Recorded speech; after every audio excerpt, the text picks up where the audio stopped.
Anthony Joshua looked mad this whole press conference. I don't know if he was mad, upset, or what because he was named second. But that brings me up to this. The A side, Deontay Wilder. That's right.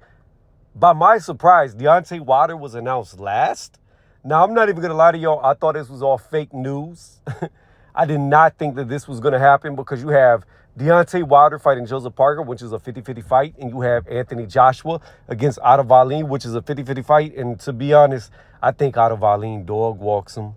But, it's clear as day that the Saudis really want to get Anthony Joshua versus Deontay Wilder the green light. But I don't understand it.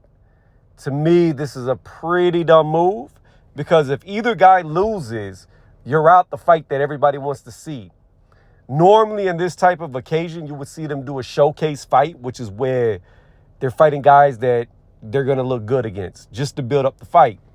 But that's not what they're doing. They're in legitimate good fights, and they're going to be good fights. Otto Wallin versus Anthony Joshua is a very good fight. Deontay Wilder versus Joseph Parker is a very good fight. And like I said, both fights are 50-50. Both fights are competitive, and both fights, all four men can win.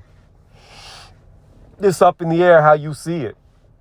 For Joseph Parker, it's the end of the road, and same for Deontay Wilder. Neither one of them can afford a loss.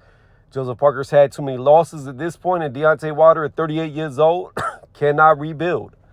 Anthony Joshua, multiple losses, 3 losses, and I don't know if he could afford to lose to a third person in Otto Wallin, who's virtually unknown outside of the diehard boxing fans. Like, casuals have no idea who Otto Wallin is. Maybe they'll make a big deal about how Otto Wallin had to cut over Tyson Fury. To me, that's all that happened. He didn't make Tyson Fury look bad at all. But you got a guy who's the same size as AJ at 6'6" in height. And weight-wise, they're going to be very close. Otto Wallin's going to probably come in around 240s. And Joshua's going to come in under Derek James if he's still with him in his 250s. That's what he's been coming in his last 2 fights.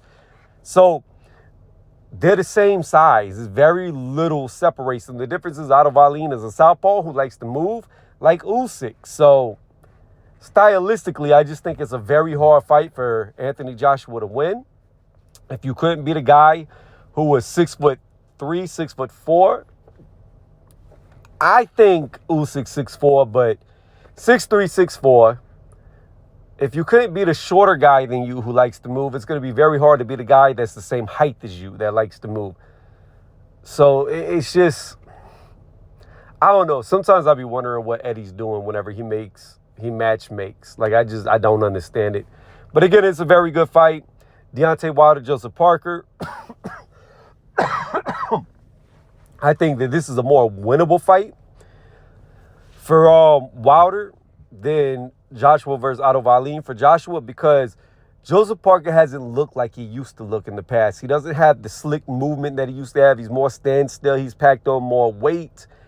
And the difference with Parker and Fury is Parker's not tall enough to bear all his weight down on Deontay Wilder like Tyson Fury did. He's significantly shorter than Deontay Wilder.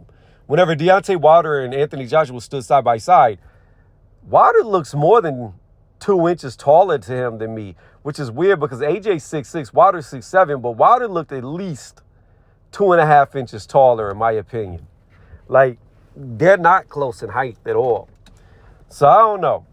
Other than that, you have Cheeseburger versus I like to quit. Nah, not Big Baby. Wasn't a Big Baby sound. It was, I got my eye broke. I want to quit. He's outboxing me. I want to quit. Daniel Dubois. Look, I think Gerald Miller should run him over. If he doesn't run him over, then he needs to retire. And that's just the fact of the matter. And that's if Gerald Miller comes in clean. I hope he does. I mean, you got a big risk when you put Gerald Miller on a big card. You don't know if he's going to be clean or he's going to be full of PEDs. So that's yet to be seen as well, too. So hopefully he comes in clean. Hopefully he gets the win, holds it down for New York. We don't need you cheating again. But yeah, that's about it. And I was just very surprised that this fight card actually is happening. It wasn't fake news. And most of all, what surprised me the very most was the fact that Deontay Wilder got named last, as if he's the A side.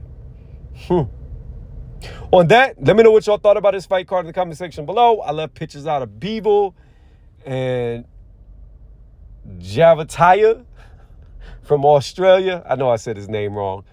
The guy who just beat Breeders to win his title. So yeah, very good fight card. I feel like, Hrgovic is on this card too. I forgot about Hrgovic. He's also on the card. So, I mean, it's a very good card. You've got like 5 out of the top 10. Oh, Frank Sanchez. He wasn't at the press conference. He's supposed to be at the fight too. Forgot about Frank Sanchez. So yeah, you got like 5 out of the top 10 heavyweights fighting on the same card. This is crazy. But again, if you saw it, let me know what you think about it. If you didn't see it, but you know about the fight card coming up, let me know what you think about it. And did AJ look pissed off or upset?